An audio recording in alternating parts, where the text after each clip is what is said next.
Yes, I'm still here, Counselor. Okay, yeah, I noticed I'm having little difficulty. Now we are. All right. Okay. Okay, I think we're in business.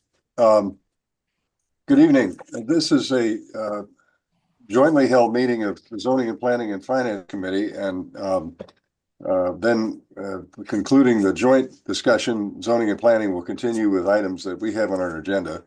And I'm operating at a little disadvantage because I'm on a computer that doesn't have a very big screen, so I can't quite tell who's who and where they are. So I'm going to ask Miles to help me out a little bit, as well as the vice chair. Um, but Councilor Grossman, I think you're there. Yes. Okay. I'm here. Yeah, wonderful. So just to indicate, I'm Lyle Baker, Chair of the Zoning and Planning Committee, and I'm joined by, I believe, a number of members of the committee, Councilor Albright. I can't quite see uh, who else is here. For some reason, the names and the images are poor on this screen, so bear with me, colleagues. Councilor Grossman, do you want to introduce your colleagues? Because I think you can see them better than I can see mine. Sure. So from the Finance Committee, we have Councillor Greenberg from Ward 1, Councillor Malachy from Ward 3, Councillor Krinsman from Ward 4, Councillor Charm from Ward 5, Councillor Bixby, who's Vice Chair of the Committee from Ward 6, myself, Chair of the Committee from Ward 7, and Councillor Silber from Ward 8. Thank you. And colleagues, I can't tell who's here from our committee clearly. I saw Councilor Albright earlier, I believe. Do you want me to feed them to you? Yeah, would Okay, you? Counselor Getz, Counselor Gordon. Uh, let's see. I'm looking for, Counselor Wright, Counselor Damabed. And that's all I see, unless there's a second page. Oliver? Counselor Oliver. Is there anybody, did I miss? Councillor Roach is here, but I'm not sure if he is on Yeah, no, he's not on Zap. the committee. At the meeting without portfolio. And I think Councilor Block is there too. Okay, so let me just indicate that we've joined by several members of staff who I hope will identify themselves as we go. And just bear with the technical difficulties, but we're here to discuss item 6026, which is the CPC recommendation to appropriate $600,000 in CPA historic resource funding, which is various accounts. The docket item goes into the details of that. To the Planning and Development Department for a grant to the Suzuki School for their elevator project. So Councilor Grossman, do you have any preference about how we go forward? I just asked the staff to make the presentation and then we go from there. Perfect. Okay. Who's going to present this? Hi, it's me. For those of you who haven't met me, I'm Molly Hutchings. I'm the CPA program manager in the planning department. We might be joined at some point by Buzz Dunker, who is our chair. He is double booked with the Parks and Rec Commission tonight, but I think he's going to be popping in. And I know Laura Foote and Sachiko Ishihara are here representing the Suzuki School. And I'm going to present my screen. Hold on one second.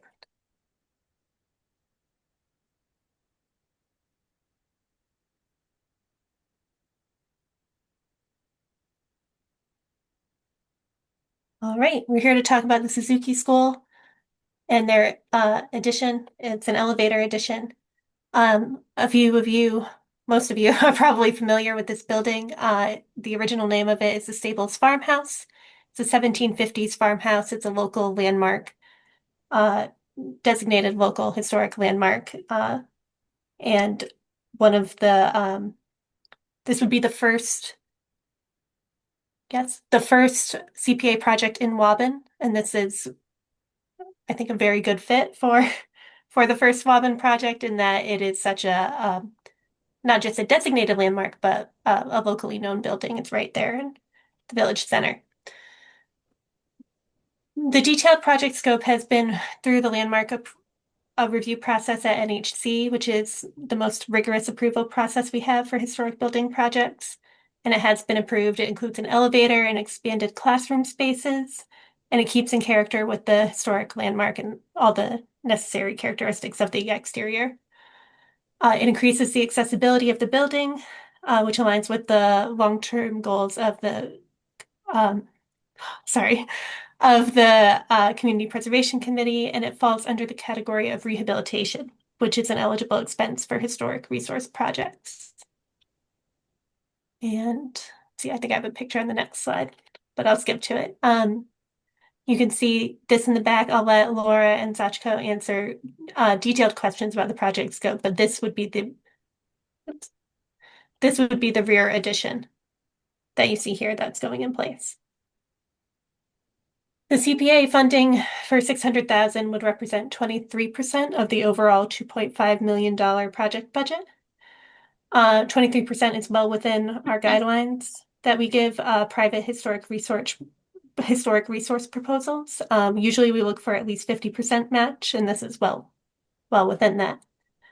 $500,000, a little over, is available in the Historic Resource Reserves account, which those reserves are designated specifically for historic resource projects. So this would be eligible for those funds to be spent on that. Talked about that. So this is the breakdown. This is the total balance. This 505,000 is the total balance of what we have in our historic reserve funds. We're required to put that aside into reserve funds at the beginning of each fiscal year. Represents 10% of our revenue. So that is set aside for historic resource projects like this one, and then the balance would come from the unrestricted account. These are our current account balances for both of those funds, and these represent what they would be after approval. Again, the goal would be to spend down this reserved balance and then cover the remaining costs out of the unrestricted prior year reserves. And that's it. I think I covered everything, but let me know. I'm a little out of practice because I'm at home and I usually don't do these from home. So let me know if there's any questions.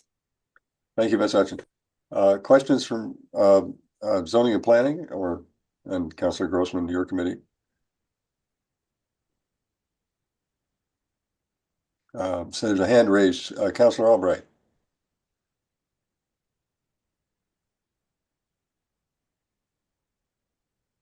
Are you muted? Sorry, I was muted. Thank you, Chair Baker. Molly, are there any kinds of rehab projects that would not be allowed for the use of CPA historic money? Or are all the rehab projects in spec?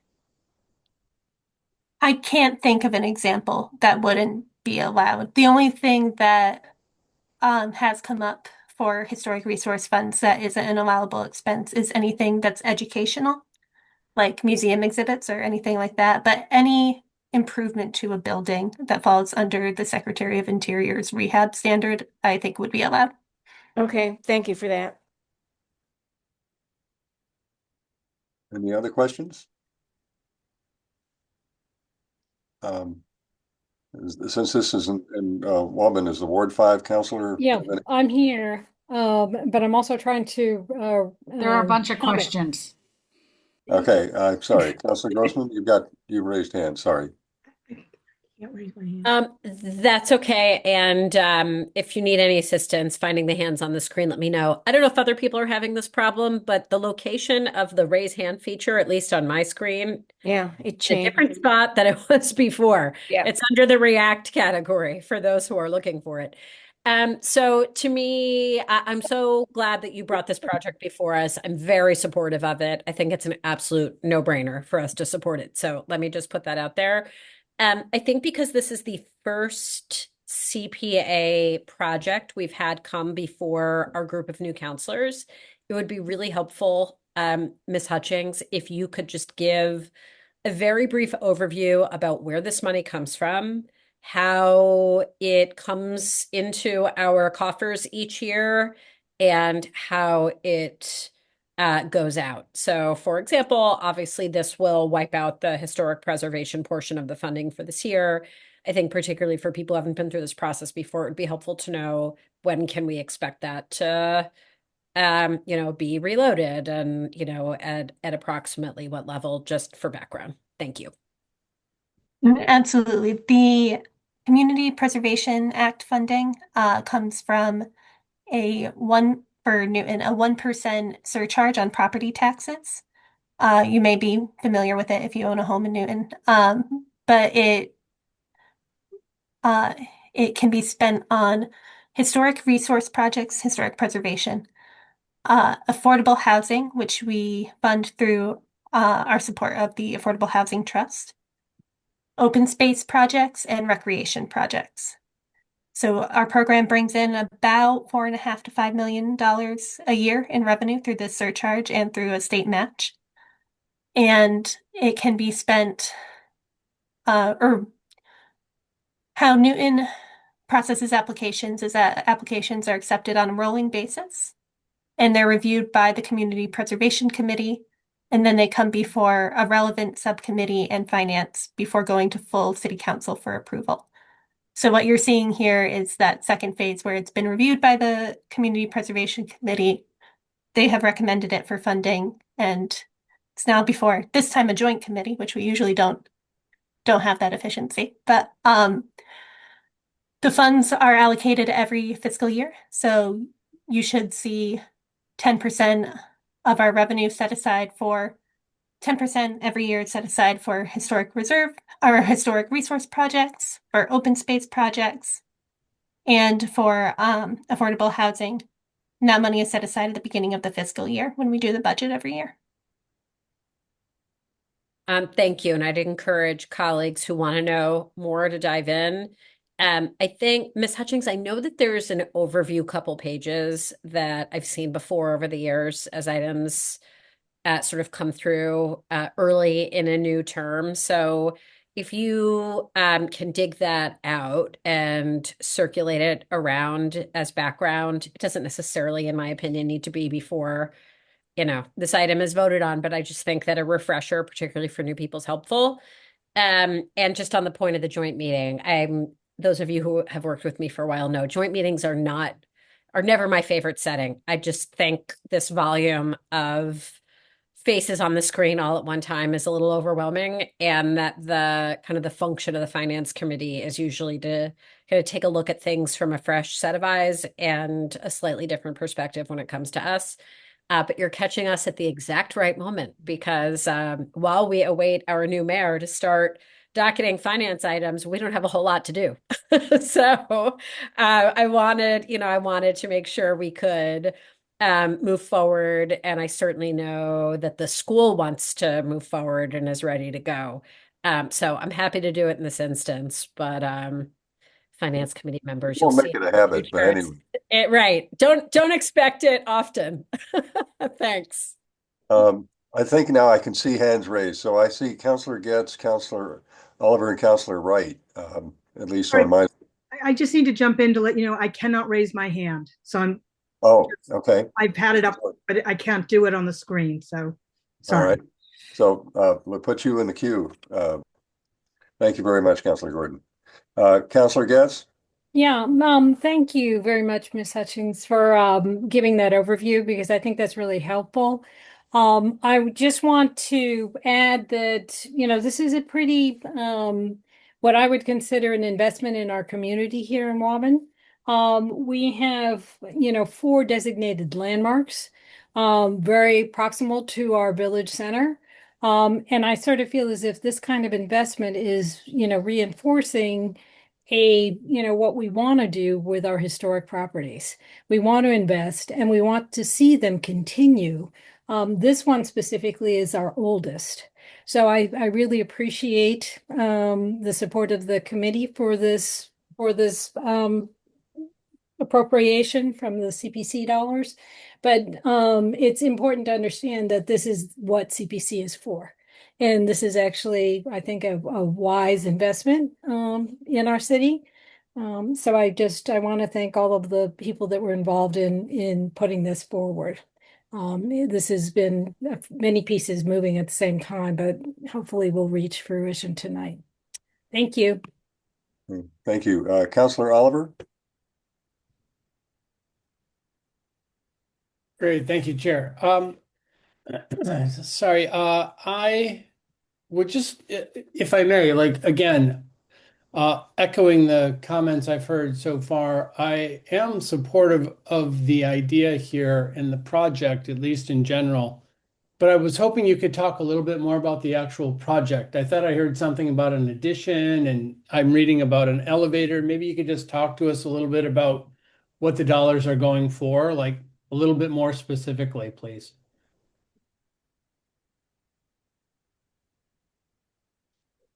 Do you want me to take that, Laura or Sachiko, or do you want to take over?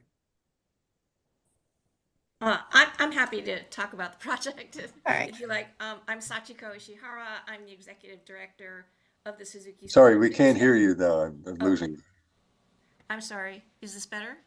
A little faint, but can others hear okay?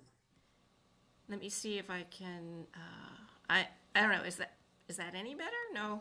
Yes, Talk a no? little louder or come a little closer to the speaker, probably. Okay. All right. I'm unusually not soft.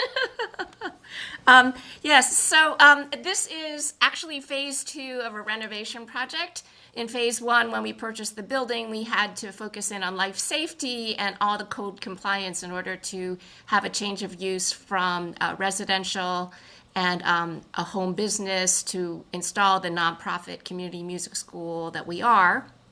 So we invested about $2.3 million in our first phase, but we knew that we had to comply for more physical access, which is the elevator. And it is a historic building, and as much as we studied it to try to put in an interior elevator, it was not possible at the based on its original structure. So we requested the Massachusetts Architectural Access Board, the MAAB, for an extension of time, because if we had to make a bump out addition to house the elevator, it would require a special permit and a delay. And at the time, we were losing our rental location, and we were pretty desperate to find a location to operate. So in this phase 2 of the renovation, we are investing a little over $2.5 million at our current estimate for the budget. We have very luckily raised about a little over $1.5 million. And with the $600,000 appropriation, that will bring us to $2.1 million of our $2.5 million. And we're not quite in our public phase of the capital campaign. So we are feeling that this is the critical juncture for the board of directors to feel comfortable to start moving the project forward, because we're on a very tight timeline to try to accommodate the school to relocate while this installation is happening, because we don't want children to be in a construction zone. So the main entrance is where you see the glass in the middle. There's a double door entryway. This is the new section that will cover over what are currently a lot of ramps and a small deck, because there are 2 different levels of the 2 separate sides of the building. And it will house an elevator and a central staircase. And on the right, where you can see it sort of jetting out with also some double windows and a pointed roof with a half moon window there. That is the addition. It will hold 2 classrooms, one on the ground floor, presumably another preschool classroom, because we do run an arts-focused preschool full day, and a second floor community room, which is it will be the largest room, a little over 500 square feet, with a cathedral ceiling to hold some ensemble performances and some community meetings. We currently house the Waban Improvement Society board meetings. Waban Area Council has approached me about possible doing meetings after we build our addition. So we also have the Newton Porch Fest, who also meets in our building. So we're hopeful that with this addition, with the elevator, we will have more community access via the elevator, and we can remove the exterior ramps. That's the project. Okay, thank you very much. I appreciate that. Thank you, Chair. I just wanted to understand the project a little better. Thank you. Thank you. Councilor Wright, then Councilor Gordon, then Councilor Charm, I believe. Yes, so thank you, Chair Baker. My first question, John asked it for me because I wanted a little bit more specifics on that. And you said you had some money earlier, and that was just to make the building mainly compliant to some general standards. Is that correct?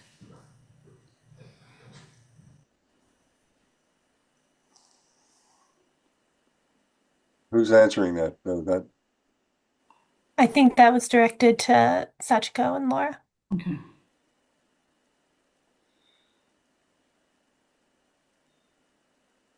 Seems like Thank you. Thank you. Yeah. I couldn't unmute myself because of it's controlled by somebody else. Anyway, yes, we raised $2.2 million for the first phase of renovations, plus we raised 1.2 million towards the purchase. Okay, and then this one is mainly for the elevator and the addition and a That's few right. other things to make it accessible. Yes. Okay, thank you. That's it. Thank you. Councillor Charm, you have your hand up? Yes, I did. Thank you. I am from Ward 5. I'm from Waban.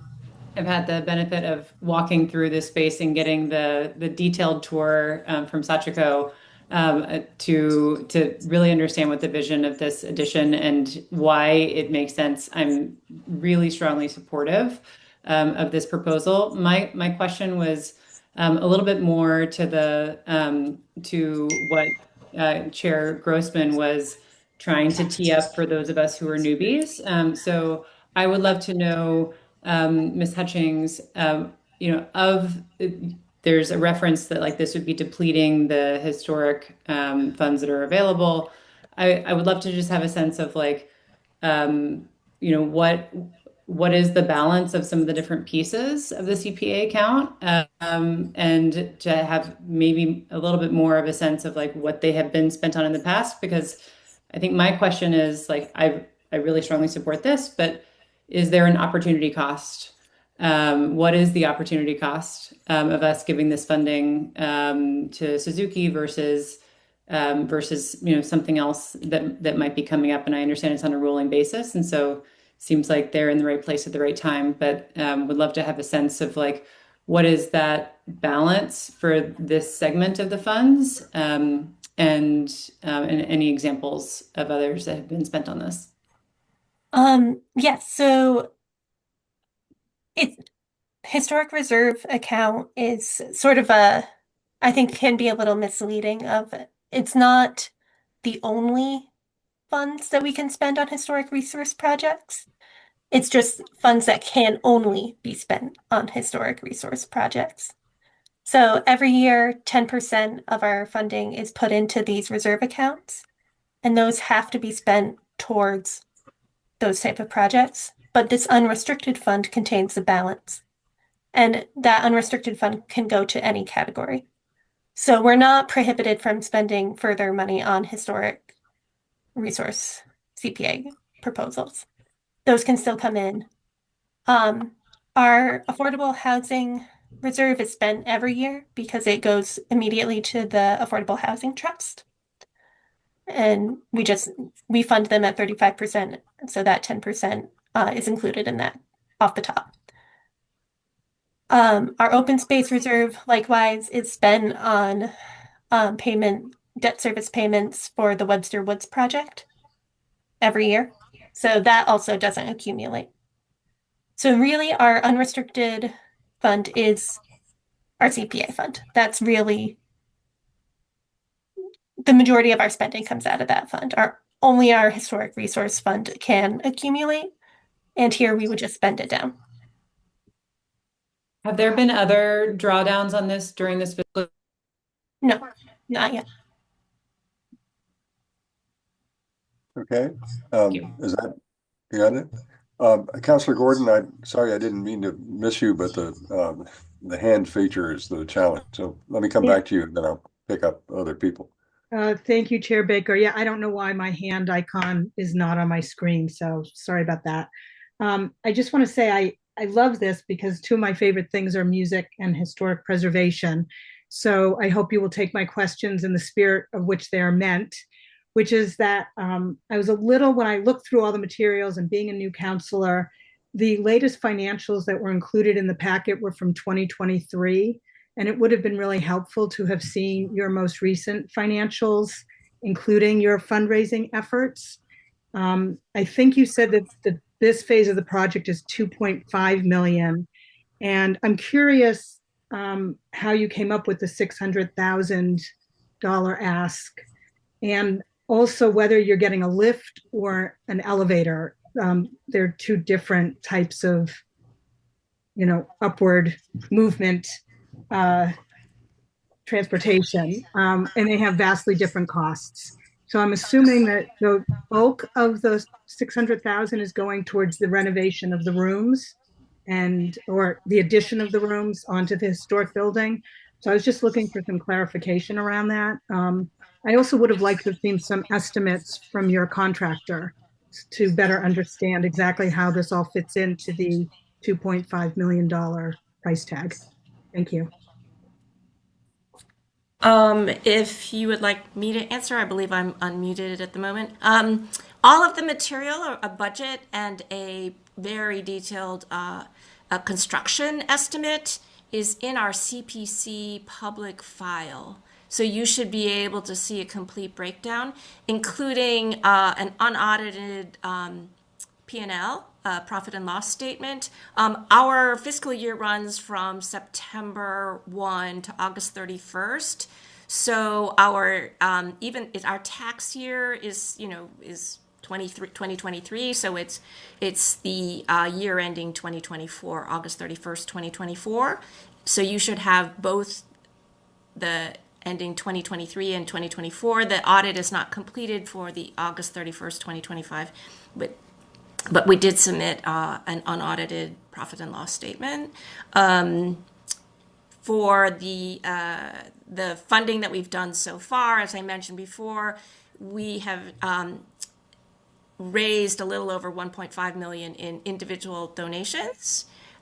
We calculated where we thought we could go with our individual donors, and basically what we were asking for is the gap, which turned out to be about 600,000, which would just get us close enough that we think that we'll be able to complete the project in the next. Our hope is to start construction in the summertime, so we're pushing pretty hard to get our funding in place in the next couple of months. Does that answer all your questions? There were a couple.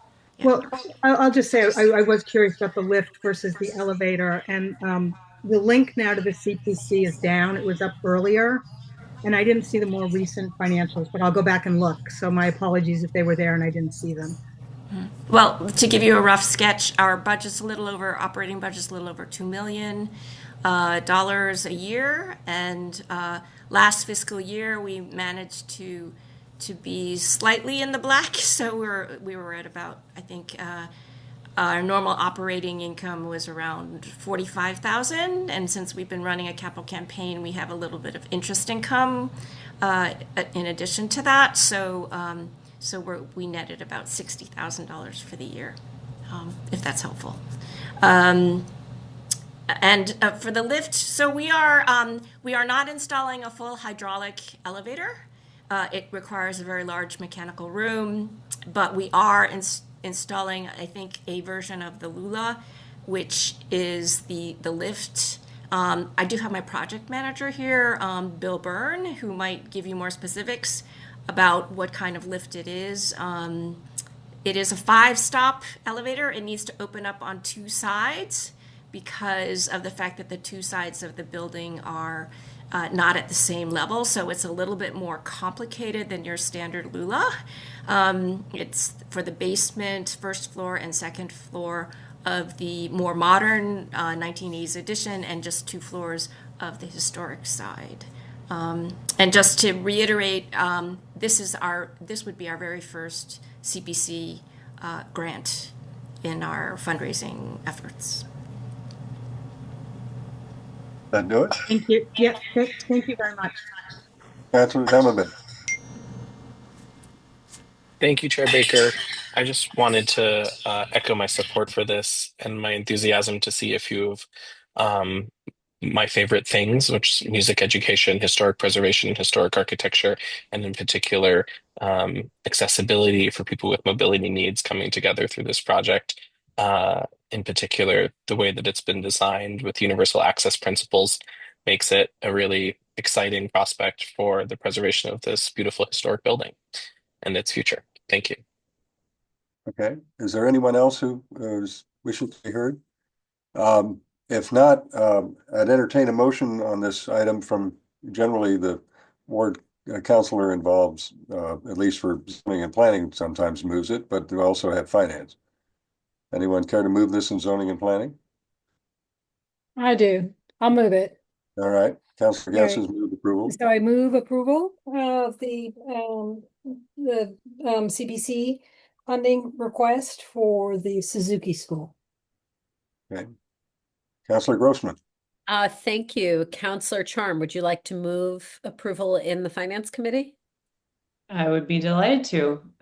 Move approval. Okay. Thank you. On zoning and planning, all those in favor will say aye. Aye. Aye. Aye. Opposed? Abstentions? Okay, thank you. On Finance, all those in favor, please say aye. Aye. Aye. Aye. Any opposed? Any abstentions? Okay. I think that concludes the work of the Finance Committee for the evening. So Finance, you are adjourned. Thank you Hope very much for joining us and appreciate your indulgence of a joint meeting. And I won't try and abuse the privilege, but it was great to see you. It was wonderful to be with you all. Thank you all for the presentation, conversation, and for bringing this forward. And good luck with the project. It's going to be great. Thanks. Okay, zoning and planning folks, we're going to move on. And first, I just want to recognize that we've been joined tonight by Zachary Lamel, our very able planner who is going to depart after today, but we want to say how much we've appreciated his time and service to the community and to this committee. And he's been shoveling and taking care of children and all sorts of things, but he is showing up tonight. And I just wanted to start the meeting by just saying how much we've appreciated him. And if we had an in-person meeting, we would have something for you to eat and drink, but I'm afraid all we can give you is virtual good wishes.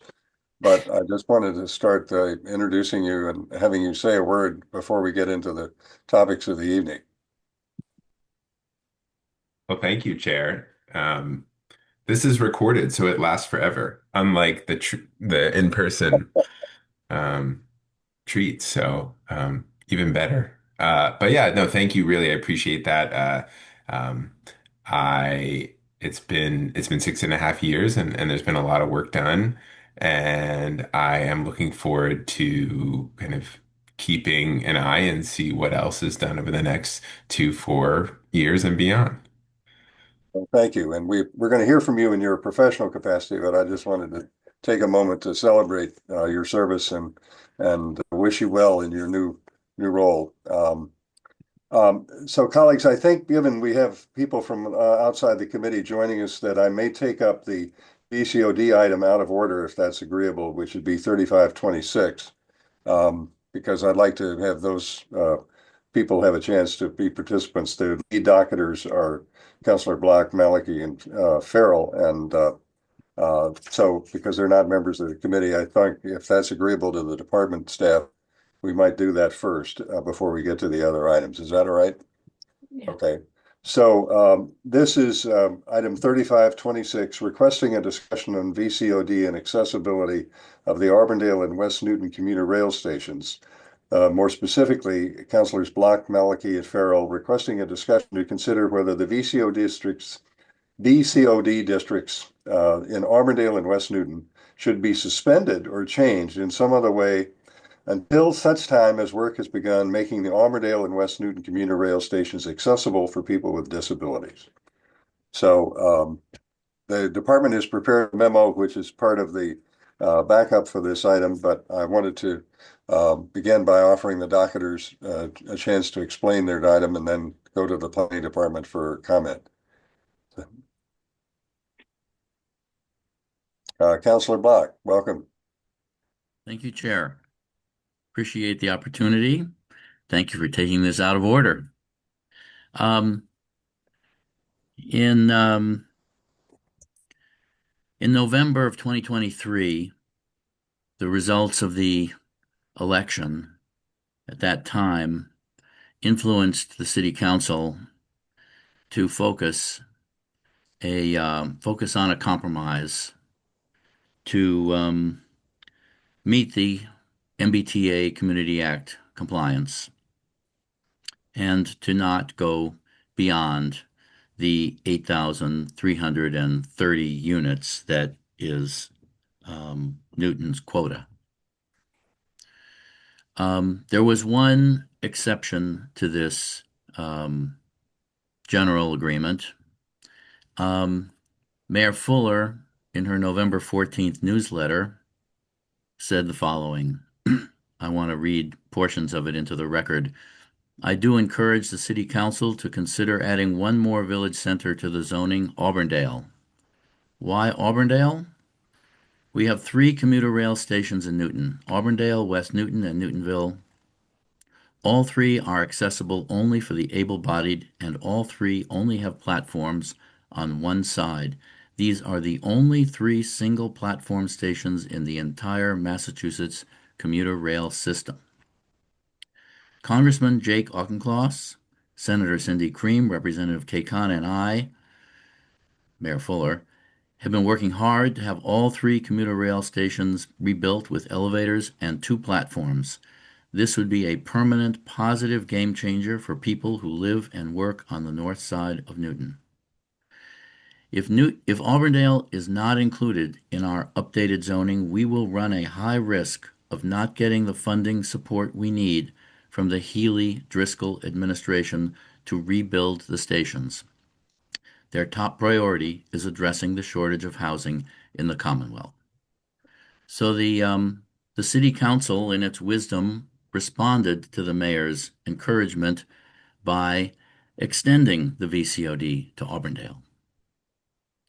And we now know the result of the effort to obtain state and federal funds to rehabilitate and make accessible these 3 stations.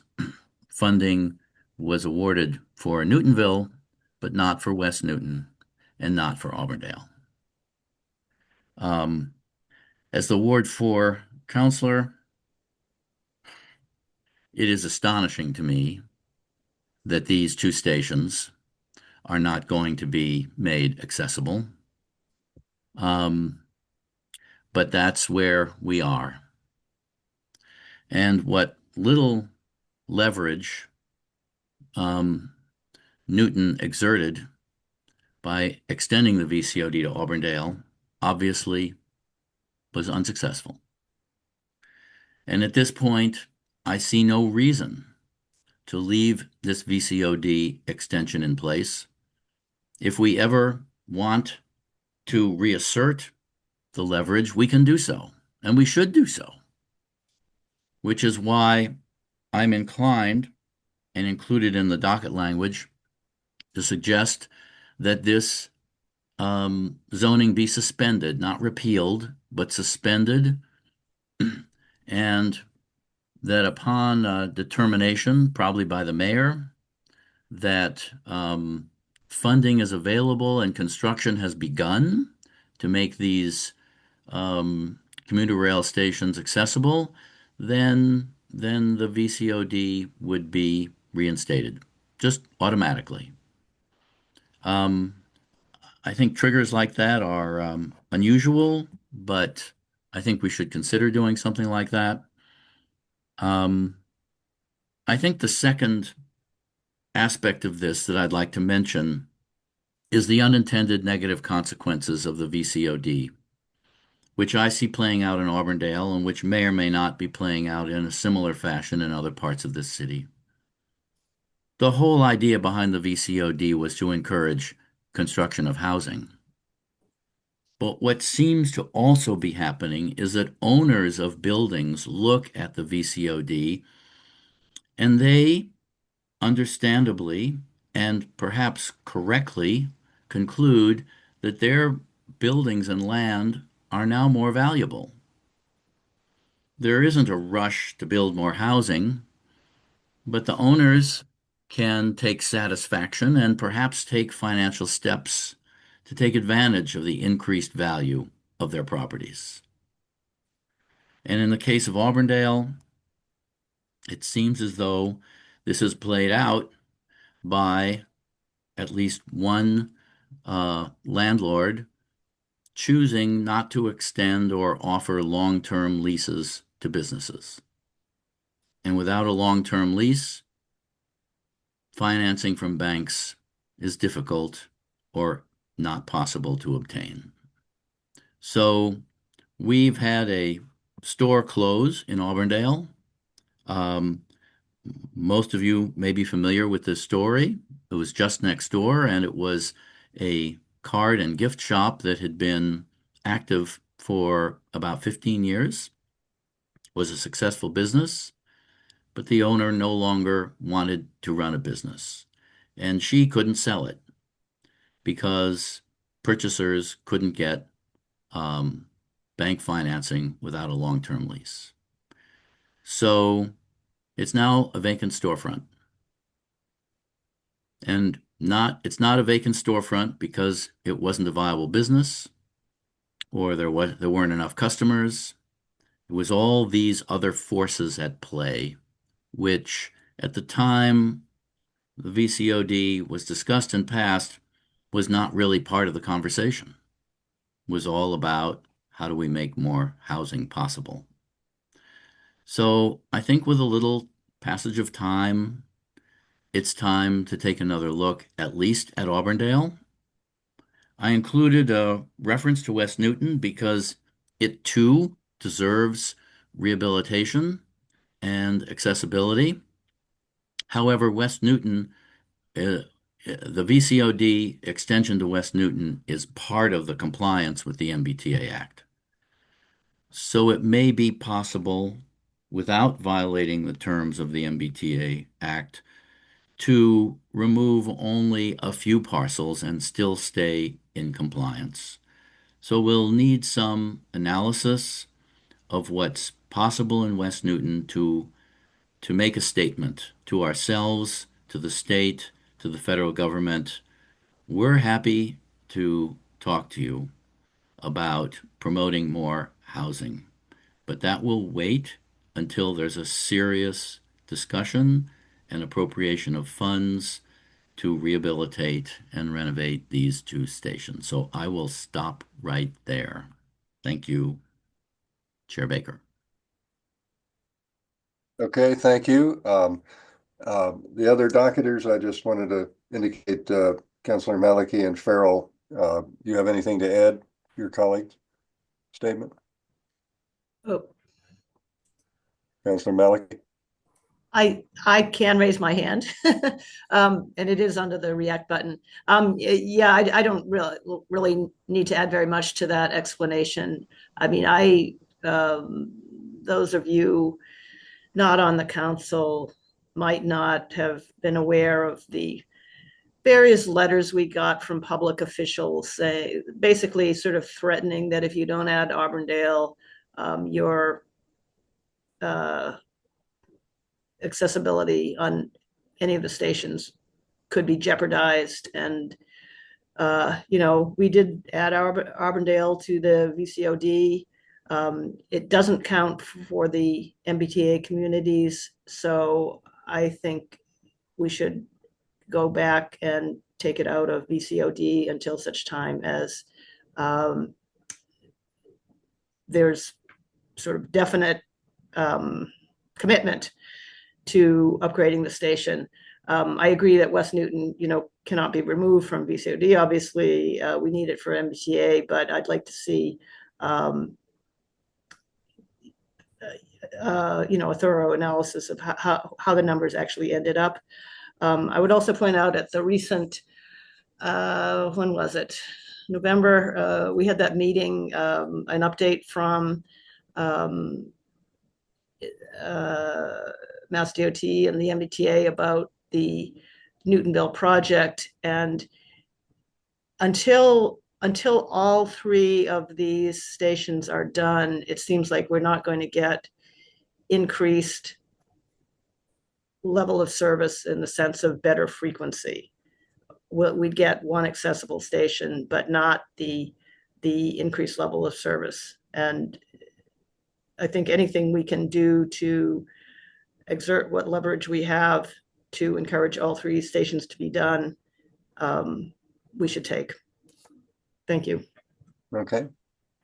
Anyone, Councilor Farrell? Thank you, Chair.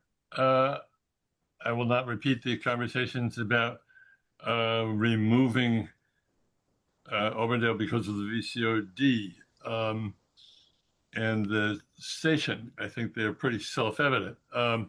I do think there's all of this brings up a really interesting question for all of us about the impact of the VCOD on the village center commercial properties and what is happening with rental in those areas, whether there is some incentive for landlords to hold off either continuing or extending current contracts or making new agreements possible until there's a better sense of what's going to happen with actual development. So I think this gives us an opportunity to take a look at Auburndale and see whether this in some small way helps to improve the commercial vitality of the area. I am fully in agreement with let's see more housing. I think we went out of our way during several years to agree to this. I'd love to have a report sometime on how it's working out. But I am concerned that if landlords indeed are withholding the rental of space or increasing the cost of rental space because of the possibility for greater value in their properties, I think we should look at that. So I'm very supportive of this notion. I don't think it harms Newton in any way. I don't think we're breaking any agreements. And so I'm very supportive. I'm glad that my colleague from Ward 4 set this out. Thank you. Okay. Well, thank you. I'm going to go to members of the committee, but the department had prepared a response of some length in their in a memo, and I wanted to give the planning department an opportunity to respond to this item. And then I'll take up, see Councilor Albright's hand and then others. And Mr. Lamel and Ms. Wewell, who's going to talk about this for us? I'm happy to say a brief comment related to the memo. I think the counselors are correct that as the memo stated, Auburndale as a zoning area within the VCOD is not part of Newton state compliance, right? And there was a rationale and an explanation of why that was. West Newton very much is, and it seems to be acknowledged by the various docketers that suspending it or removing it, whatever language you want to use, would knock Newton out of compliance without adding new areas into the VCOD somewhere else. So that I think that's at the kind of most practical, around Newton and state compliance. And I'm happy to answer other questions related to other elements and items that are being brought up. But I would maybe call on Attorney Lee just to talk about the idea of suspending zoning versus amending or removing and kind of the practicality of that.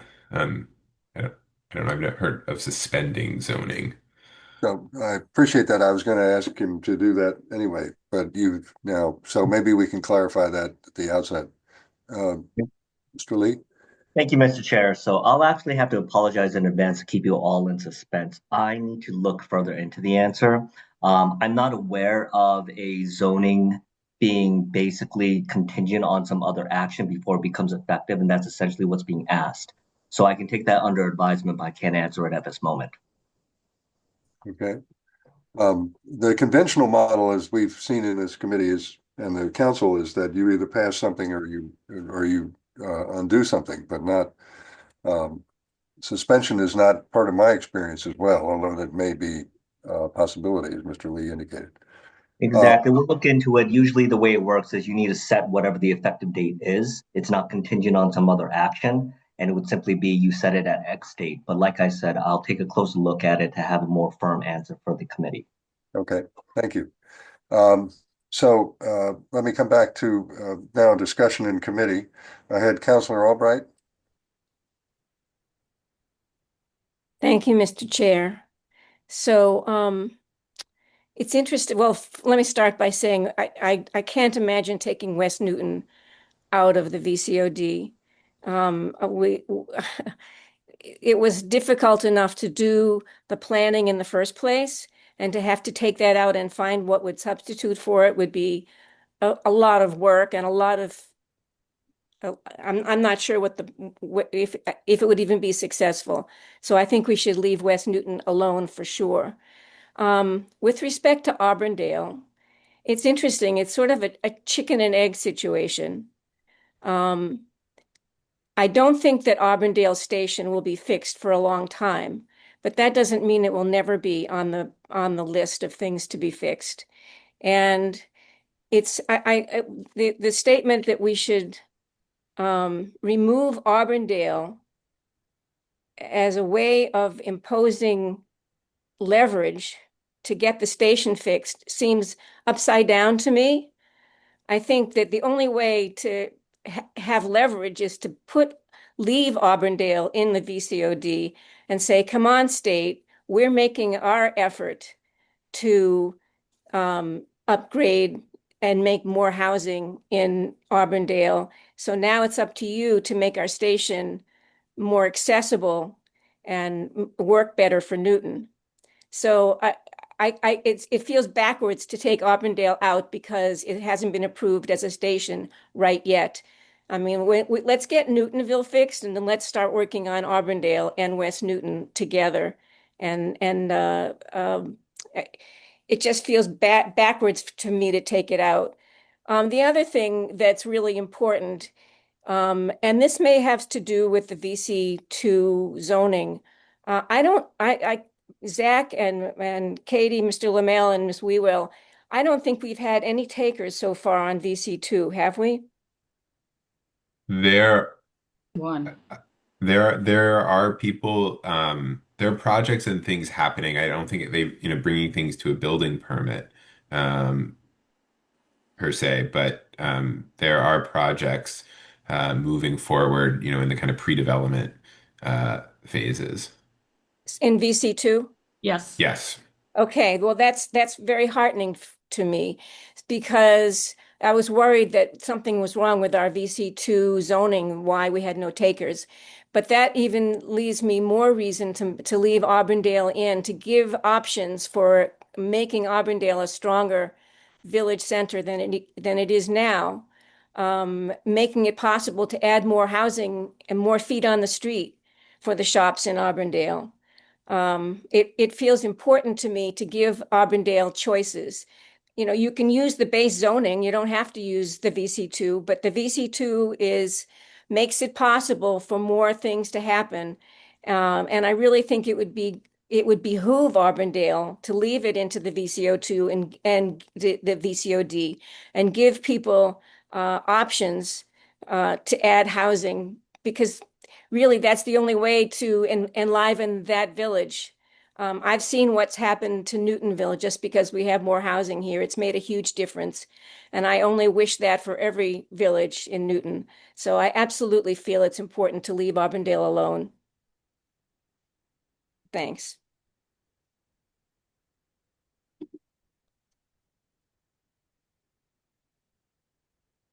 Thank you. I recognize Councilor Kalis. I was muted, so you didn't hear me recognizing. Oh, okay. I thought you might have telepathically. I do agree with Susan completely on that. I think part of it is we need to continue to apply pressure to the state and apply more pressure. I think we got Newtonville, and then I don't know that I haven't seen really a campaign to continue to push. But removing Auburndale, I think, does send the wrong message. The thing that I really think our planning department should look into is the assertion that values are increasing, so landlords are not extending leases. That's what I heard from Councilor Block. And, it's interesting, but I don't know. And I'd love the planning department or the economic development group, we have two people now, to look into that. But I feel like now it's way too early to come to conclusions on VCOD in Auburndale. I wouldn't take out West Newton either. And I do think it sends the wrong message to the state. So that's where I am. Thank you. I couldn't see the other hands up. Yes, Councilor Leary is here. Welcome, Councilor Chair Leary. Baker. Your hand is against the yellow background. My apologies. Okay. In But- my view, it's against the black background, but I thank you very much. I just wanted to agree with the last two speakers. Reversing the Village Center Overlay District will not encourage investment in the Auburndale Rail Station, and I think it would be a mistake to change it. As has already been mentioned, the underlining zoning still exists. I'm quite confused about the statement that more valuable real estate results in not offering long-term leases to businesses. I'd like to know if our economic development or planning, and or if we have the Charles River Chamber involved in this to find out, is that one owner doing this? Do we know the reasons for it? Have you talked to the businesses about this idea in Auburndale, and particularly coordinating with the Economic Development Commission and with the Charles River Chamber of Commerce? I think it would be a huge mistake to reverse the VCOD. There's only 6 of them in our villages. Originally, I had wanted more, and we compromised already. And I think we do a disservice to an already struggling village if we did that. So thank you very much. And if there's anyone has answers to my questions, I would appreciate it. Okay. I have in order Councilor Krinsman, Councilor Damabed, Councilor Wright, and Councilor Roach. So let me go in that order. Councilor Krinsman, welcome back. Yes, thank you, Mr. Chairman. It's good to be here. I have always wondered what it was like to be at zoning and planning, so this is a little strange, but going to see how it goes. So thank you for having me. I agree with a lot of the comments that were made by Councilor Albright, Councilor Kalis, and Councilor Leary, so I won't repeat what they said. I think that it would be foolish to actually think that us pausing the zoning on the VCOD would in some way inspire the state to act, or that our actions there to sort of as a way to leverage our standing with the state would inspire them. I don't think that's how it works at all. I think actually we should be doing everything we can to encourage the state to invest, and part of that shows a commitment.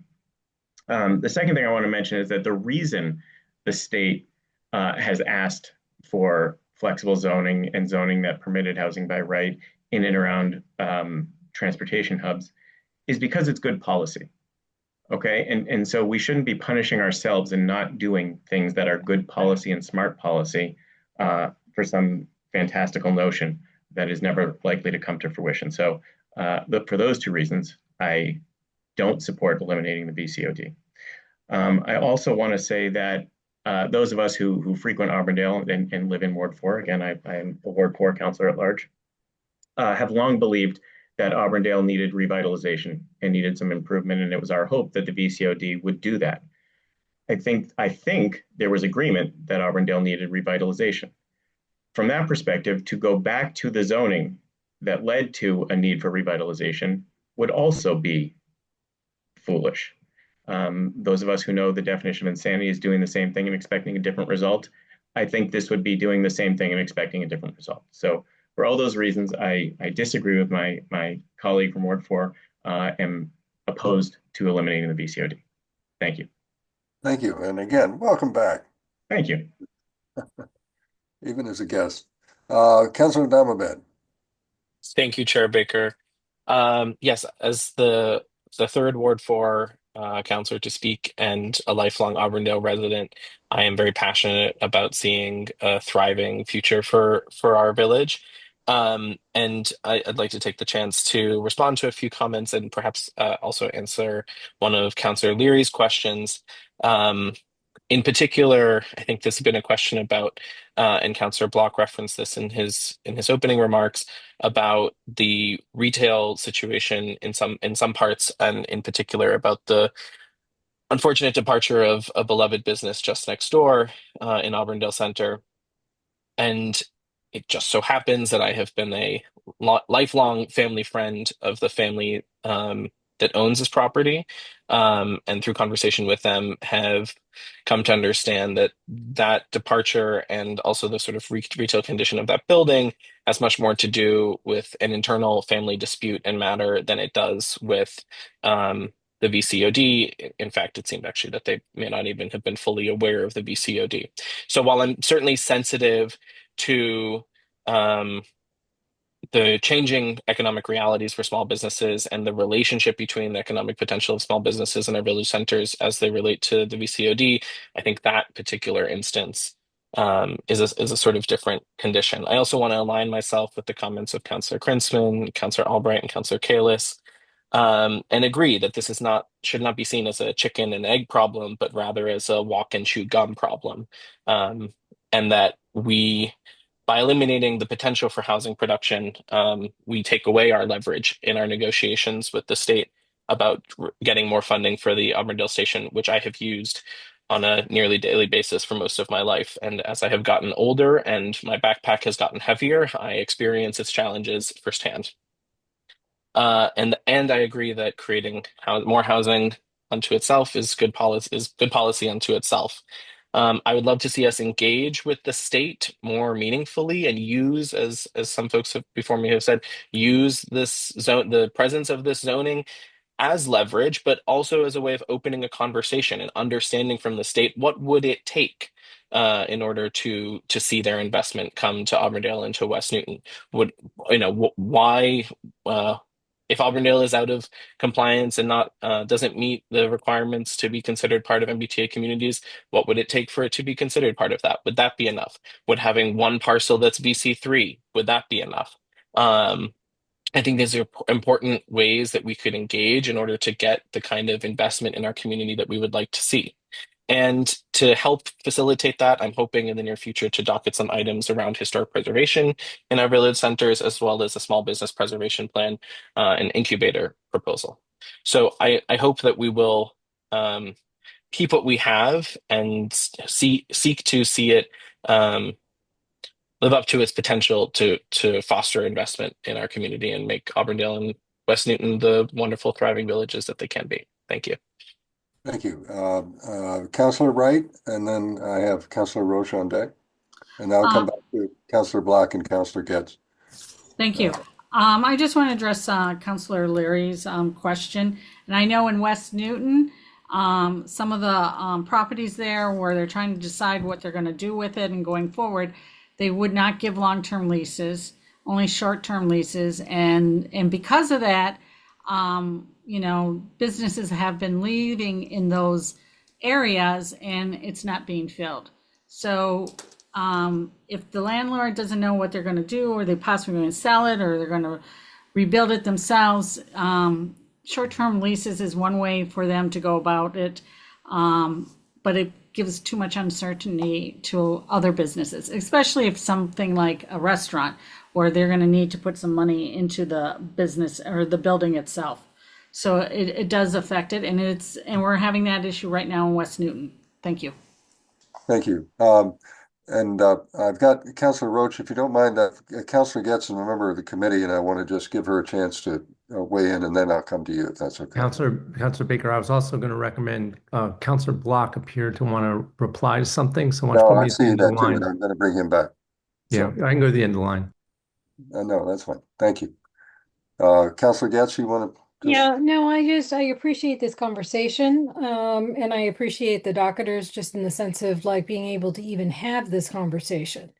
Um, I actually think that, the VCOD needs to stay in place. And I think that many people have spoken to, trying to leverage the state and trying to, especially Counselor Damabab, I just really think that it's very important to have conversations with state representatives so that we understand what we need to do in order to, you know, accelerate or even, put Auburndale back on the map, in the sense of the consideration. But I also feel like we need time, in terms of this EDC sort of initiative to, work on surveying property owners as well as businesses to find out what needs to happen in order to incentivize, the businesses becoming stronger in the village centers. So I'm sort of in a position right now where absolutely no change to the West Newton BCOD designations. But, to the Auburndale, I think of it as we need more of an understanding of what's going on there. And I think that we're on that path right now with the new mayor's initiatives as well as, some of the new counselors and the work that they're proposing. Okay, thank you. Counselor Roach, you were kind enough to allow Counselor Block to speak. So if you don't mind, I'm going to let him respond. Counselor Block? Yes, sorry, I had to unmute there for a second. Well, I'm not going to respond point by point to different opinions that other people have suggested. My prime purpose in docketing this item was to begin a conversation, and I think we've started to do that. And I think there have been some interesting suggestions in all of this. I'll just say this about the idea that changing the VCOD in some way in Auburndale would be foolish. I think one could posit that implementing the VCOD in the first place and thinking that that was going to be sufficient signal to the state and feds to get the funding that's needed to redesign and make accessible these commuter rail stations, that opinion might have been foolish as well. So setting aside what's foolish and not foolish, I think the issue is how can we achieve some goals that I think we all share? How can we accelerate the time when Auburndale and West Newton will be rebuilt and be accessible? I don't think there's anybody who doesn't want that to happen. Having vital and active economy in village centers, I haven't heard anybody opposed to that, and nor am I. So it's always a question of how. What paths should we design? And I think we should think really hard about that. Some of this discussion feels dated. That dated from 2023 when the council passed its compromise. Some people thinking, oh, we've got to have more options, more choices, as though village centers themselves make these choices. It's actually owners, developers who make choices about what they want to do with their properties. And some people just want to have as much of that as possible, and others want to limit it to see how it works. And Auburndale was kind of caught in between. So I appreciate this conversation. I look forward to having more of it. And I think there have been a number of suggestions here tonight, which perhaps we can follow up on. Thank you. Okay, thank you. Councilor Roach, let me come to you, and then Councilor Oliver. I want to start by agreeing with Councilor Block that this is an important conversation and glad he raised it.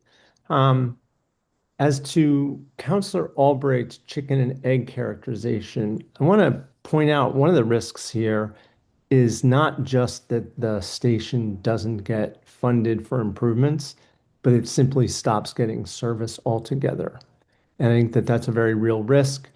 It may be, it frankly might be a risk of reduced service when Newtonville comes online, and it would certainly become a risk if West Newton were the only and next station to get funded, even if there might be some suggestion of future funding for Auburndale as the third station. So I think we want to be conscious that a risk here is not just the status quo, but worse than the status quo in terms of the transit. I think part of the unintended consequence might be the neither here nor there development opportunity of the VC2. Yes, there's development opportunity, but is there sufficient upside to justify the development costs and the risk? And I think that's discussed a little bit, but I think one of the things we need to figure out is maybe there's not enough development opportunity rather than there's too much if we want to have housing. And like Councilors Krinsman and Damobed, I don't agree with the premise that housing is only of value here or anywhere in the city if it's attached to transit. I think we have housing goals that are certainly tied to transit in some important ways, but that more housing would be of value to the city and to the region, even if the station is not improved. Thank you very much. Thank you. Councilor Oliver. Or President Oliver, I didn't mean to just ignore your time. Yeah, just John, that's fine. Thank you, Chair. I think like there are so many little and they're not little, so many avenues here to talk about.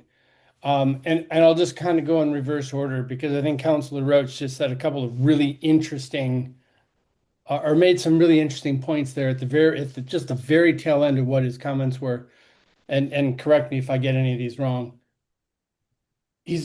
I think he's 100% right that we do have housing initiatives and parts of our zoning that are not tied to public transportation. We have several that are directly tied to public transportation, and we're talking about one of them right now. VCOD in particular, right, is designed to be adjacent to, in village centers. And in this particular case, one of the reasons that it was, I think it's fair to say, one of the reasons it is part of VCOD is because of the argument that it is adjacent to one of our commuter rail stations. So I just want to make that point. Like, this is a case where the development, right, the by right development opportunities, and I do see them as opportunities in Auburndale, are tied to public transportation. I think we all know that the public transportation opportunities with our commuter rail stations are somewhat limited. In particular, what I'm talking about is the frequency of the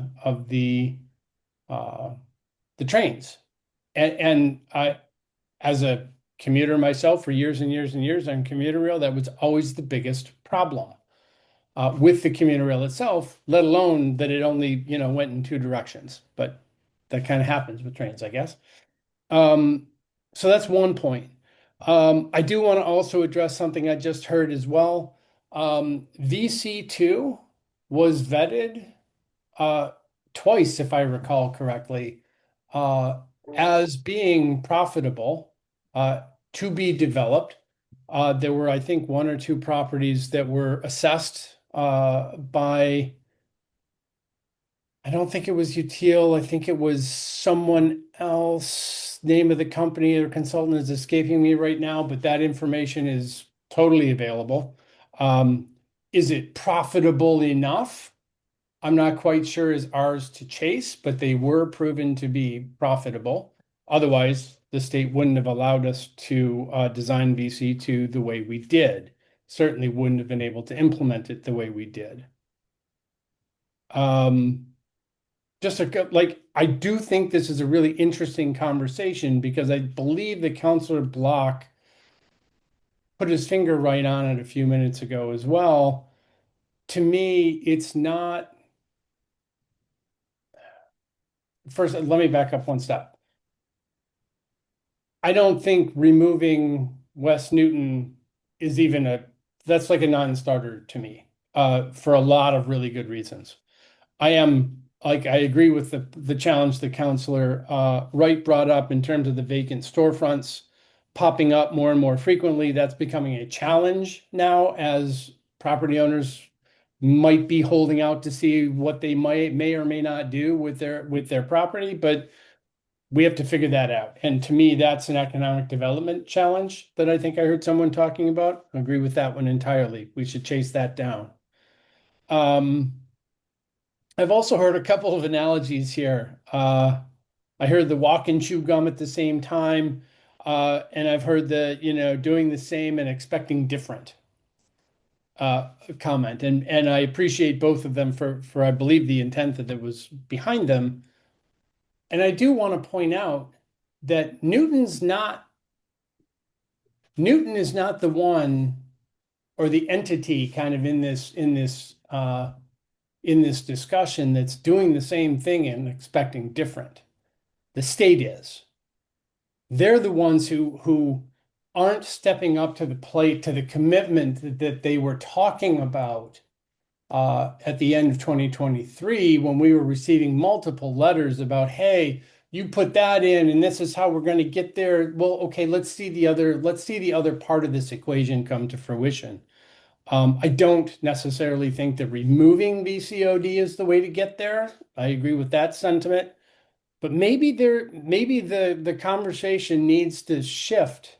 Well, the conversation definitely needs to shift. To what is a very good question, and I appreciate the fact that we're starting to get onto that right now, even though I still believe that our response to the MBTA Communities Act and VCOD is still fairly young. We are seeing developers build using that zoning. We all know that there are a lot of economic headwinds out there that are posing other challenges as well right now, not to mention the broader landscape that I think are giving a lot of people pause. So I don't necessarily think that jumping to the, abandoning VCOD or modifying VCOD is necessarily the right way to go. But it is worth rethinking how we're approaching the work, because if what we're saying in Auburndale and to a different degree West Newton, if what we're really saying is we have some, we have zoning set up. I think the entirety of Auburndale is VC2. I don't think there's any MRT or VC3 that was left in what was passed. And if there's MRT, there's not much of it. But either way, the idea there is it's by right development. I believe that we're still using MBTA or the identical MBTA parking requirements. Maybe that's something we need to consider there, because the commuter rail doesn't run very frequently at all. I think it's 9 times on a weekday and 4 on a weekend, or at least they stop there. Anyway, I'm not saying that's the solution, and I'm not even saying that really that's should be a consideration. But I think the conversation is really positive, and I hope that contrary to the recommendation, like I don't think this item is an NAN tonight. I think this item might be a hold identify some places where we think there might be some interesting conversation to have. One of those places is, granted, not a docket item necessarily, but what do we do about elevating the conversation at the state level? Because I don't think it's just, and I don't mean this just, but it needs to go beyond Newton's representatives to the legislature. I think it needs to go beyond that. Anyway, that was a lot of stuff there. And I'm just gonna sit down, close my mouth and listen. Thanks. Okay, thank you. I have Counselor, excuse me, I thought Zach Lamel had raised his hand. I want to be heard here in a minute myself, but I want to recognize others before me. Mr. Lamel. Thank you. I'll be pretty quick. One, the consultant was named Landwise. They've just joined U3 Advisors, so they're now U3 Advisors. Two other points is that talking about vacant storefronts and vacant storefronts in our village centers very much predates the VCOD. So I just want to say that that concern and that problem is older than the village center zoning and probably will continue well on. And then the third piece that I would say is they're really great, and I hope the council and works really closely with the administration's economic development team. There's really creative ways to activate and allow for businesses to operate short term in some of these spaces that are turning over. There's an incredible Newton Business Project pop-up that does this work all over the Commonwealth.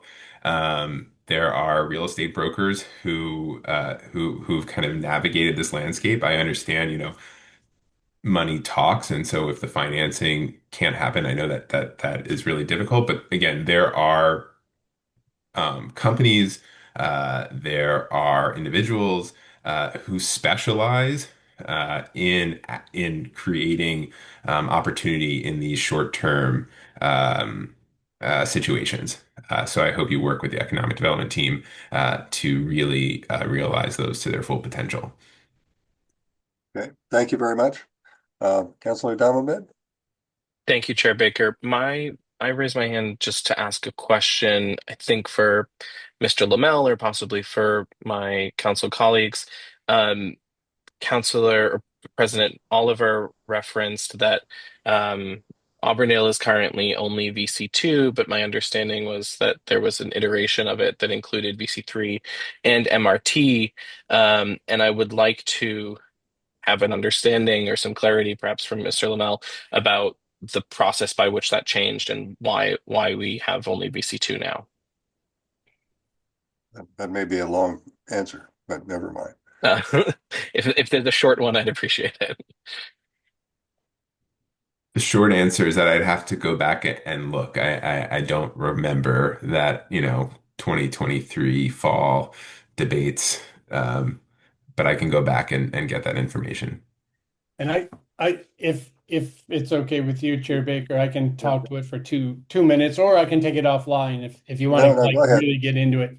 But within the last, I'm going to say like month or so, prior to the final vote for VCOD, there was a lot of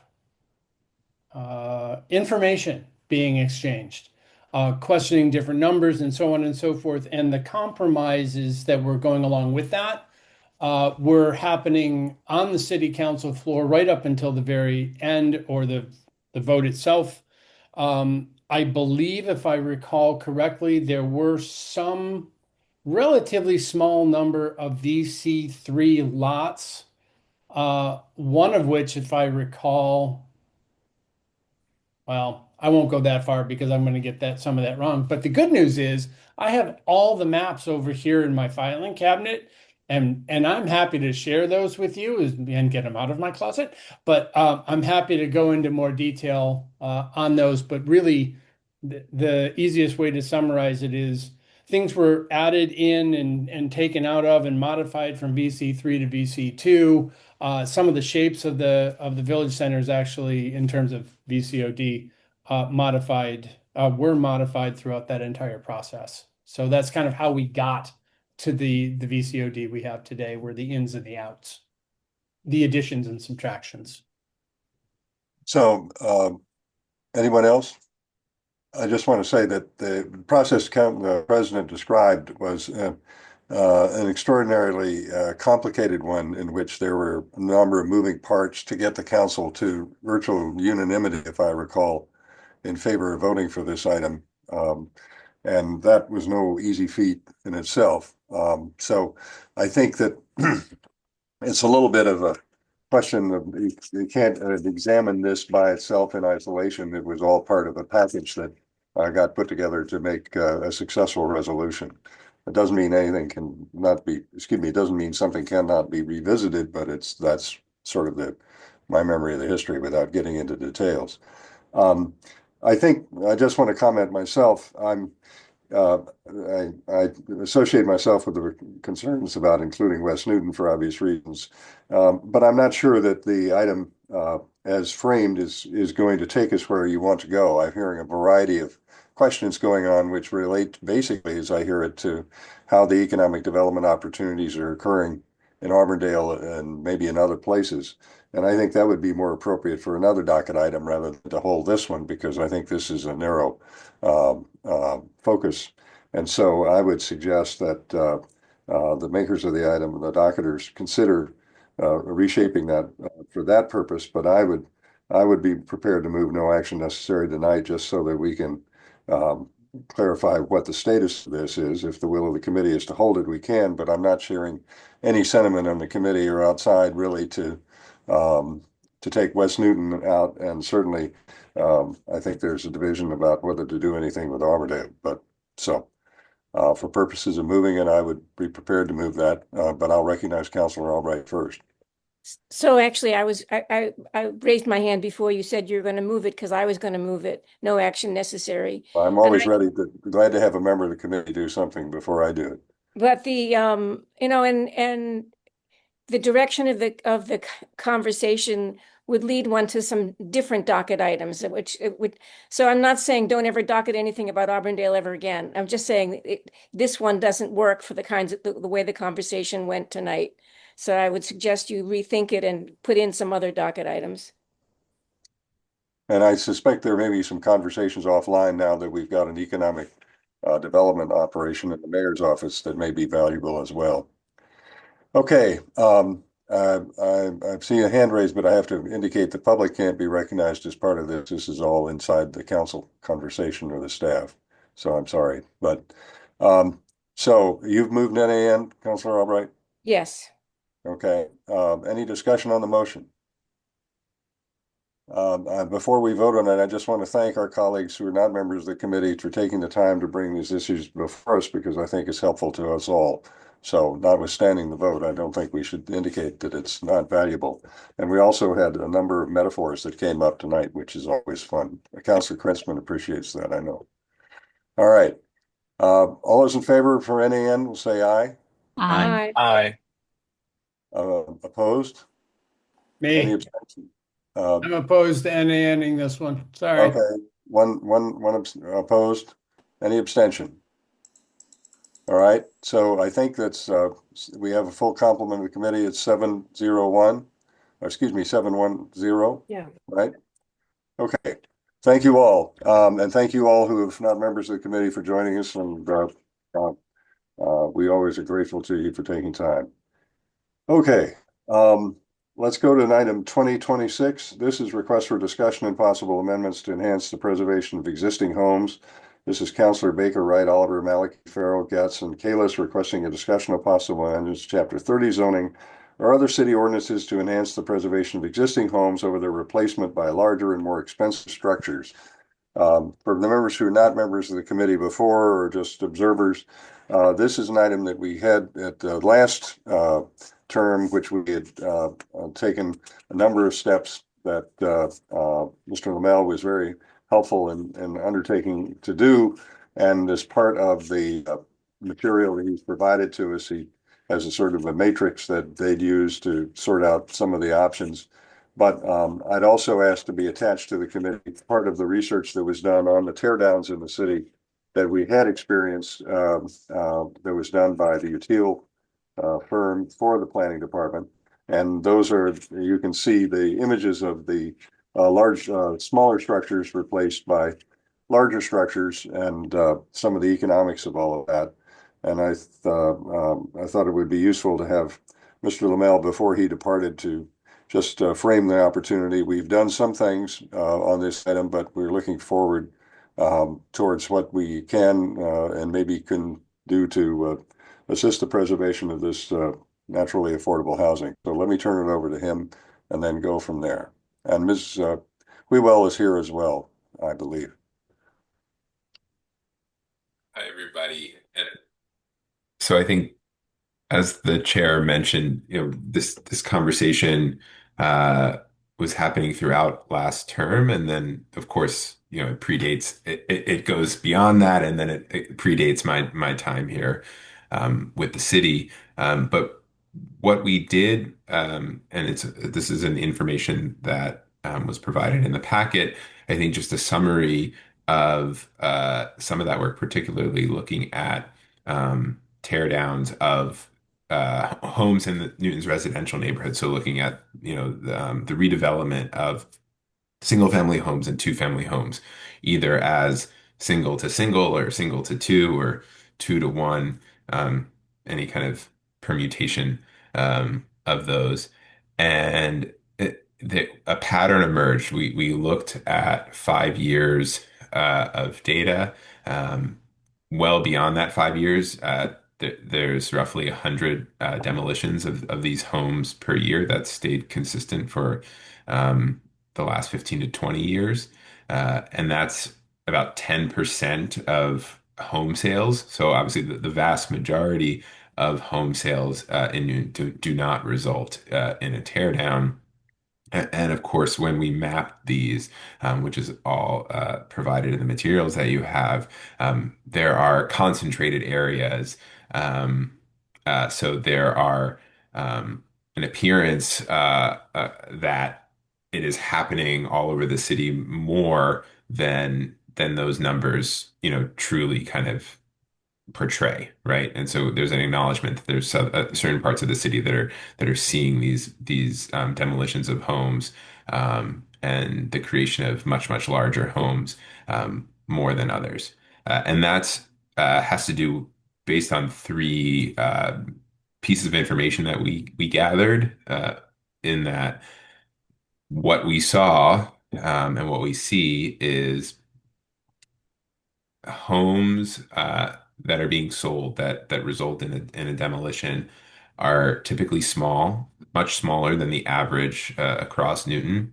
They're typically on lots that are larger than what exists throughout Newton, and they're usually post World War II construction. And so if you kind of line up those three factors, it's very likely that the home will be torn down. And that's because, the development potential, the value is so great that, you're paying for the land and you're able to build something significantly larger. As Util and Landwise, showed, there are numerous other considerations. There's been numerous changes within Newton. There's changes in the broader market, housing costs, labor shortages, et cetera,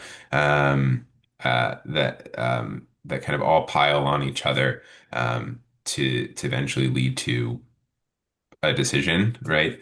And we came what we came away with, and I think what we, being the planning department, said from the beginning is that the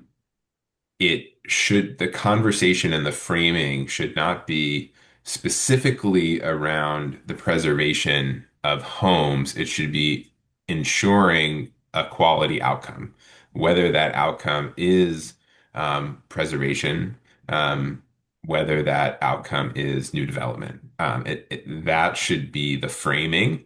And then you can develop rules and regulations to support that, to support preservation and adaptive reuse, and to support new development, or the combination of the two, that gets a result that is good for the street, the neighborhood, the city, and beyond. And where we landed last term was a tool called the facade ratio. I won't get into that. It was specifically geared towards, that piece, right? It's that a quality outcome is achieved. And the other more extreme kind of possibilities when it came to policy. And I can share my screen quickly here to pull up the matrix that you all had in your packets. But these were explored, right? These were the various policies that planning and staff could look at based on the goals that the city council of the last term gave to us, right? Around preserving housing stock, increasing access to attainable homes, and then contextualizing that new development to the neighborhood. And what you can see here is the x-axis being kind of what we think as the level of engagement needed given the impact of some of these changes, versus the y-axis being the level of analysis needed. And we landed in the bottom left corner as a kind of quick fix, so to speak, for the facade build out, all the way up to, and before I say it, I would say that none of these were things that staff were pushing for. This was kind of an agnostic, just we're putting this out there uh, for discussion. But all the way at the top is, a building moratorium. If you kind of take the literal, we want to just stop new development, we want to stop the demolition of existing homes, up to a building moratorium, and then you have kind of these various items and everything in between. And I think I'll just turn Chair Baker. Sure, apologies.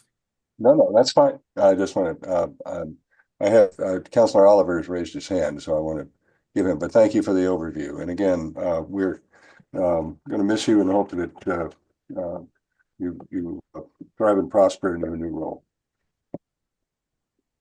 Councilor Oliver, President Oliver. Great, thank you again, Chair.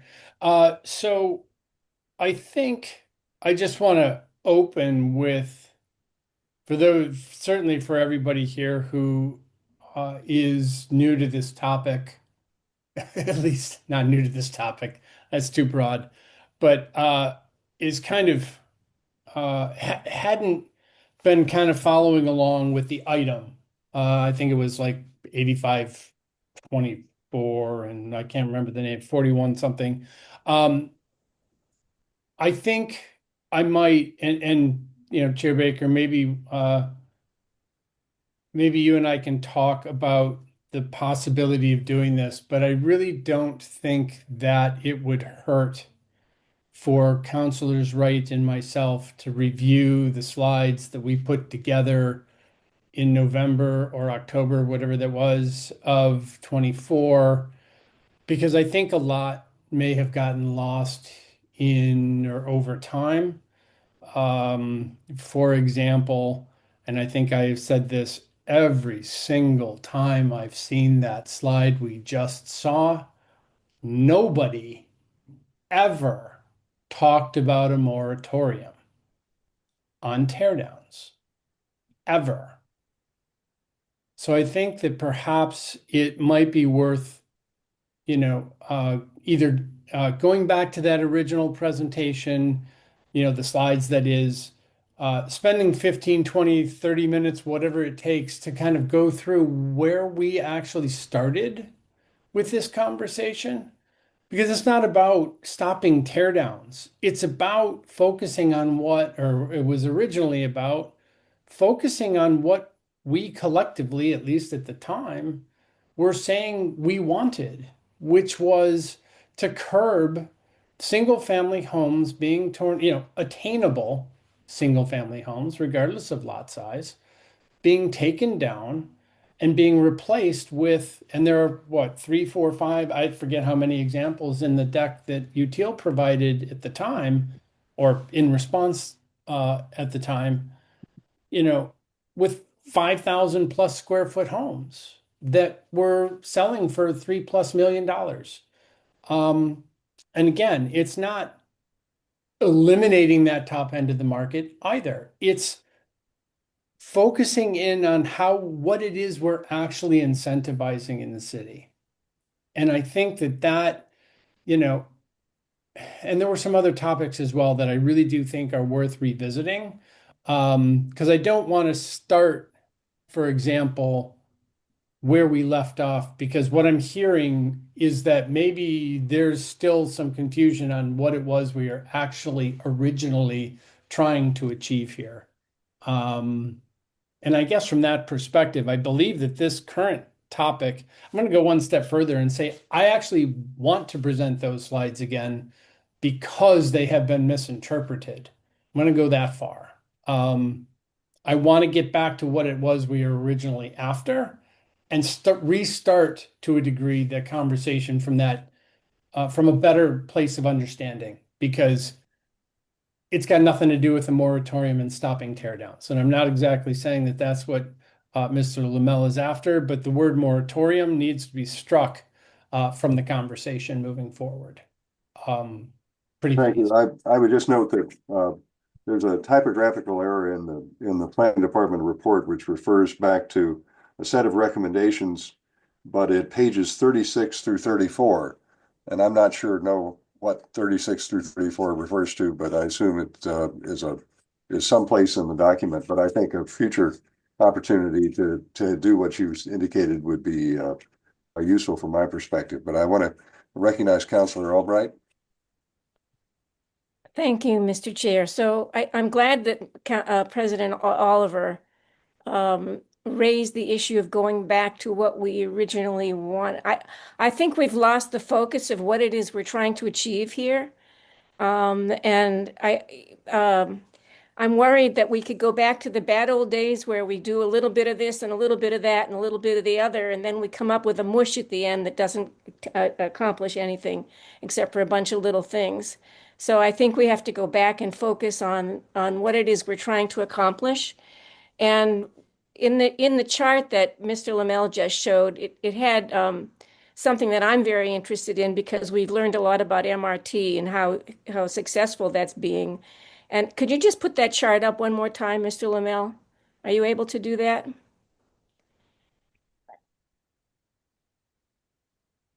So when you see adaptive reuse, it's labeled as preserving current housing stock, but it also could be increasing access to attainable homes.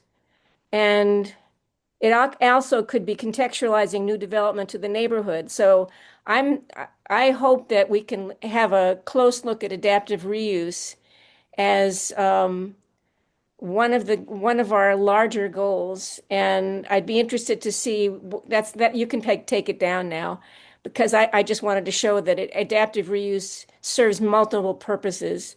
And I think we've learned that MRT is being very successful in getting some stuff done that we like, and especially getting some increased housing. So I really want to see what Councillor Wright's and President Oliver's slides tell us, because I think we have to go back to the beginning and figure out what it is we're trying to achieve. Thanks. Thank you. I appreciate that. And I think that what I would hope is that we could take this up again at a later time. We've got, this is our last chance with Mr. Lamel, but we have Ms. Wewell and other members of the department. And I think there's an opportunity to do some homework and then bring this back to the committee. But I think that's where I would like to leave it tonight, unless there's any further discussion on this. Councilor Wright, do you want to say anything? Yeah, just real quick. So I did review our slides, John's and my slides, just before this, and one of the items in the slide was adaptive reuse, modeled after, similar to MRT. And that was one of our ideas that we put forth that we wanted to further explore. Okay, so great. So we'll have another conversation about this, but if your members of the committee are agreeable, I'd entertain a motion to hold this item, and then we can go do some homework. Excuse me, Chair, could I just make one comment? Sorry to interrupt. This is Miles. Oh, yes. Pardon me. So you just mentioned a typo in the planning memo. I just wanted to note for everyone. So it says pages 36 to 44. It should say 36, 44, not 34. When you put that link, page 44 is just the end of that document. So just to clarify what that typo is. So, thank you very much. The interruption. It's a small matter, but one that I just wanted to clarify. Thank you very much, Miles. Okay, I'd entertain a motion to hold. Anybody wish to move it? Councilor So Oliver? moved, yeah. All those in favor say aye. Aye. Aye. Abstain. All right, thank you very much. Now moving to our last item. This is item that is, I think, Councilor Albright and Kelly. This is 4226. Ordinance change in chapter 30 to allow raised beds in the front and rear setback under certain conditions. And we're assuming that these are not things you sleep in, right? This is something else. But this is requesting a discussion and amendments to chapter 30 zoning to exempt raised beds 4 feet or less from the definition of a structure and allow them to be placed within a setback. We don't have a planning department memo on this one. This was an initial opportunity for Councilor Albright, and I don't know if Councilor Kelly is here. If you would like to explain what this is about and why we should take it up. So this was a docket item that was on our docket last year, and I failed myself that I think I was supposed to do some research and come back to the committee with my research, which I have subsequently done. But I don't know if we would have had time to take it up anyway. So there are lots of people in Newton who have raised beds, and when ISD discovers them, ISD makes them take them down. So what's sad about that is that there's a real movement abroad in the land to do what they're calling urban agriculture, which I have learned a lot more about recently. Somerville has a new article in their zoning ordinances all about urban agriculture and allowing all kinds of growing things in your front yard, your backyard, your side yard. And there are lots of cities and towns all over the country that are specifically allowing raised beds to raise, food, cucumbers and tomatoes and so forth. To use to create your own vegetable garden on a bed that might be 2 feet high, it might be as high as 4 feet high. I think they're finding that particularly older people who don't want to bend down to do their gardening can use a raised bed, and it works well for people who can't bend down a lot, or even for people with wheelchairs who can't get down on the ground. So I have a lot of cities and towns ordinances and what they've allowed, and I would be glad to supply that. If the planning department is willing to get involved, I'd love to work with them to provide this to them and see if they can come up with a proposed ordinance for discussion in the committee. Whatever it takes, I'll be glad to put whatever it takes in to get the work done. So let me just ask a clarifying question if I can. The raised bed in the setback can be in the rear setback, can be in the side setback. We're talking about the general rule is that you can't have structures in the setback. The idea is that you keep the setback clear so that there is some breathing room between the structures next door. I mean, the adjacent structures. So I think, is there any sense that these occur in any particular part of the setback? So yeah, the various cities and towns have various rules. So some of them say 2 feet. And actually, the proposed zoning ordinance that back when James Freeze was still here, there was a proposed zoning ordinance which included you could have raised beds in the setback as long as it was 2 feet back from the lot line. But there's 5 feet, 15 feet, 10 feet. I've seen all kinds of rules about how far back it has to be. Well, so Councilor Kalis. I see these when I walk my neighborhood in the front and the side all the time, and I love this idea. I didn't realize it was a rule that you couldn't, and I'm shocked by that, and would love to further, codify this if we can to make sure that we're allowed to do it to some extent. Okay, Councilor Gordon. Yeah, I agree that it would be great to be able to do this. I would ask when you start doing the research, Councilor Albright, that we think about multifamily houses, 2 families and multifamily houses, because often those houses are closer together. There's a driveway in between, and then you have this tiny sliver of land that's on your neighbor's side, but it's still yours. And I would like to see some thinking about maybe not putting raised beds that are closer to your neighbor's house than they are to your own house, if that makes sense. Sure. Councilor Donovan. I just wanted to add that in addition to the points that Councillor Albright mentioned about food sovereignty and security, there's, in some cases, these are important for people who do want to pursue that sovereignty and security because of the condition of their soil, which might have lead or other dangerous chemicals in it, and also because of conditions that are ongoing in our city that might have resulted in the stripping of topsoil from their property and making their soil otherwise kind of difficult to grow things in. So these are important tools for people to be able to use to produce food for themselves. And Councilor Greenberg, welcome. Oh, thank you. Thank you, Chair. I want to thank Councilor Albright and Kelly for bringing this forward. I think this is very important. I wholeheartedly support it. It gives our residents an opportunity to grow their own food organically, supplement their food expenses, and also it gives an opportunity to remove the lawn space, just green grass from their property, and make it more environmentally impactful in a positive way. So I wholly support this. Thank you. Thank you. I just kept thinking of the prior item, whether you have a large lot with a small house, that a raised bed around it by a special permit might preserve the house. That's an adaptive reuse, but never mind. All right.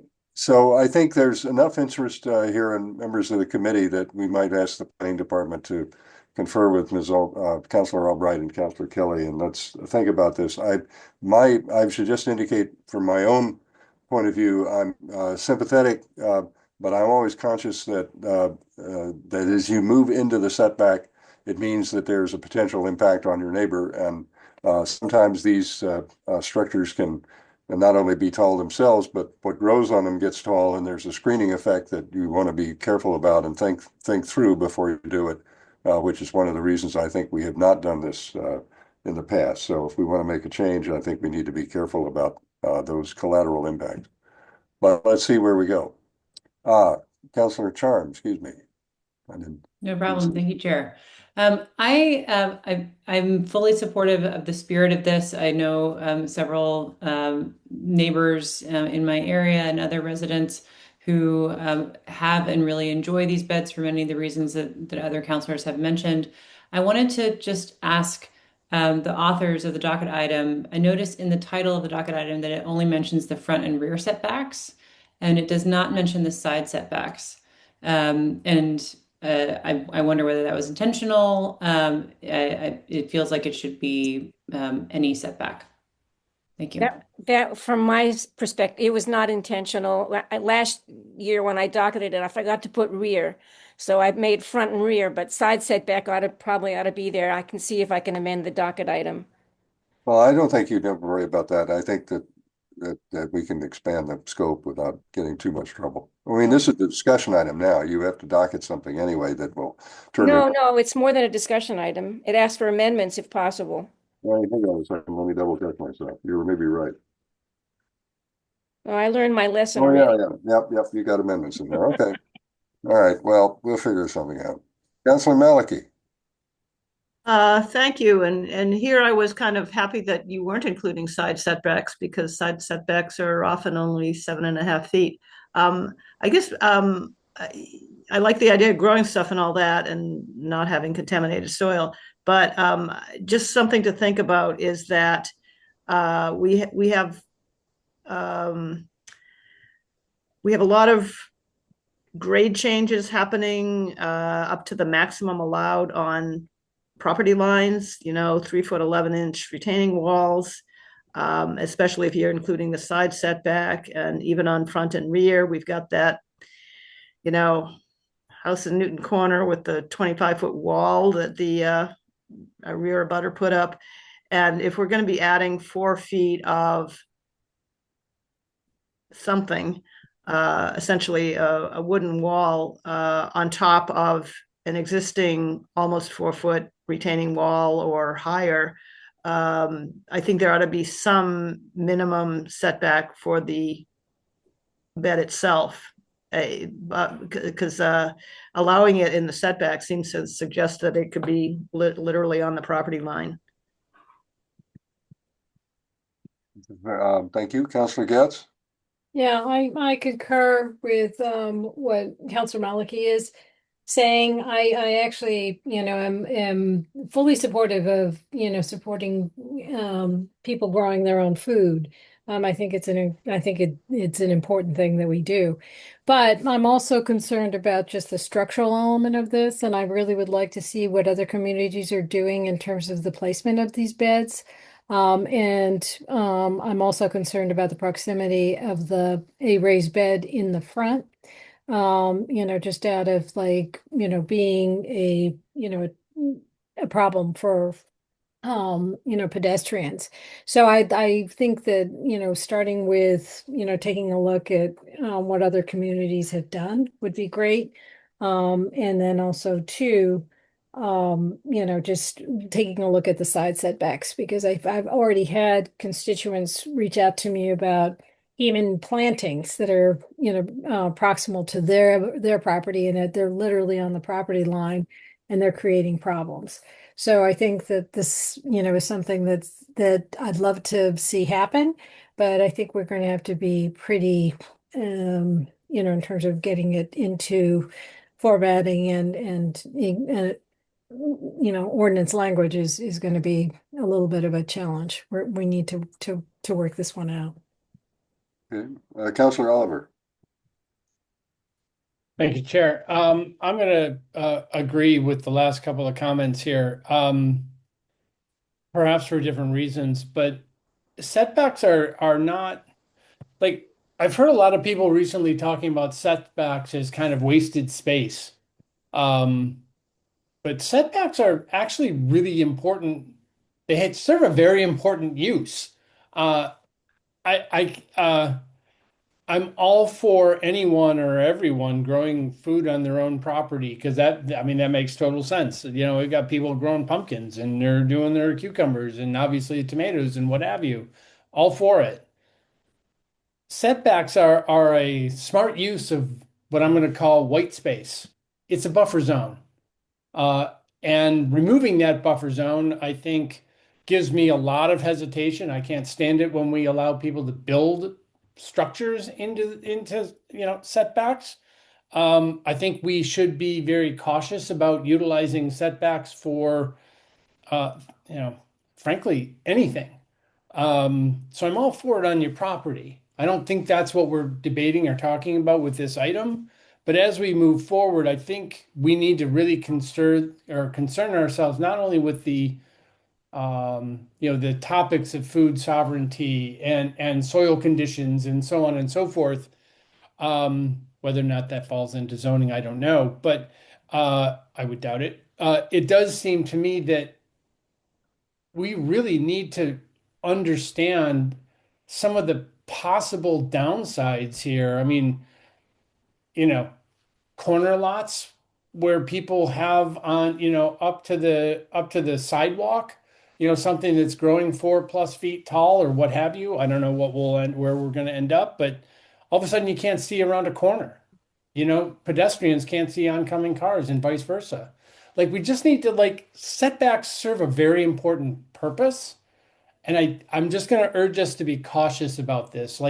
This actually made more sense to me, I believe, last term when I think Councilors Albright and Kelly had it docketed as side setbacks, not front and side. Not front, never that. It was always front. Oh, I thought it was side. My bad. No. Okay. Then it didn't make sense to me last time either. I just didn't know it. But I'm all for the positive part of this. But as we all know, we always get those constituent calls about the folks who are not doing the positive part of it, right? So anyway, just my 10 cents. Looking forward to the conversation because I think there is potential upside here, as well as downside. But thank you. Councilor Albright, you had your hand up, but it's spoken. I want to recognize Councilor Gordon. I'll come back to you in a minute, if that's all right. Yep. Councilor Gordon. Yeah, I don't know how clear I was when I spoke before, but what Councilor Oliver and Getz and Maliki were saying, I just want to reiterate because I'm actually very aware of certain situations where people have put raised beds in the side setbacks and it's causing problems. So I just wanted to put that out there that it's not just theoretical. It seems that it's a trend, at least in my neighborhood, where people want to grow things, which I adore, but they don't want to actually do it in the area that's near where their house is. So it causes conflicts with their neighbors because it's so close to the property line. So I just wanted to clarify that. And Councilor Albright, and I want to be heard, but I'll recognize you first. Or Councilor Damaved as well. Councilor Albright? So I want to thank everybody for all the comments. I do want to say that most of the ordinances that I've seen usually limit like 100 square feet, or I mean, it's not like you can fill your front yard with raised beds. You would allow a certain amount of the space in your front setback to be used for raised beds. So we can set all kinds of parameters. And I think all of them have setbacks from the lot line. So none of them say you can have it right up to the lot line. So we would have to talk about 2 feet, 5 feet, 10 feet, whatever it might be. Actually, most of them don't allow raised beds in the side setback, but that's something we can talk about. And the only other thing I wanted to say is that I'd be able to show you lots of pictures of raised beds in the setbacks in Newton, but I won't do that because ISD will make them take them all down. So we'll find pictures from other cities and towns. Councilor Damaved. Thank you, Chair Baker. I just wanted to add, and I think these might be things that come up as we study this and draft ordinances about it, but often these raised beds are being placed primarily for the purpose of gaining maximum sunlight and being able to facilitate the growth of the food. And as another understanding, I'd like to, if we're concerned about the visual impact around corners and those kinds of things, I'd like to understand if there's anything that determines the placement, for example, of mature trees within the setback that might similarly impair visibility or fences. So maybe we can consider those kind of corollaries. Thank you. Thank you. And I just point out that we have a fence ordinance that's designed to limit the size of fences in boundary situations with the street, not just neighbors, but the height of fences as well. I know that in historic districts, structures are very carefully scrutinized for also the same concerns. So I share some of the concerns of Councilor Oliver, but let's see where we go with this, and we'll come back to it after we have a chance to talk with the planning department. So I'd entertain a motion to hold this item if that's in order. I can't see who's raised a hand to do that. Raina. Okay. Councilor Getz has moved hold. All those in favor will say aye. Aye. Aye. Opposed? Abstentions? Okay, the ayes have it. Thank you very much. This will be, in the Garden City, somehow a conversation about gardens is going to be an interesting one. But I want to again thank Mr. Lamel and thank Ms. Wewell and all of you who are here and for taking your time. And I think that concludes our discussion. I'll entertain a motion to adjourn. So moved. Okay, thank you and good luck, Mr. Lamel. Thank you. All those in favor? Aye. Okay, those. We're done. Thank you so much. Thanks. Bye. Thank you.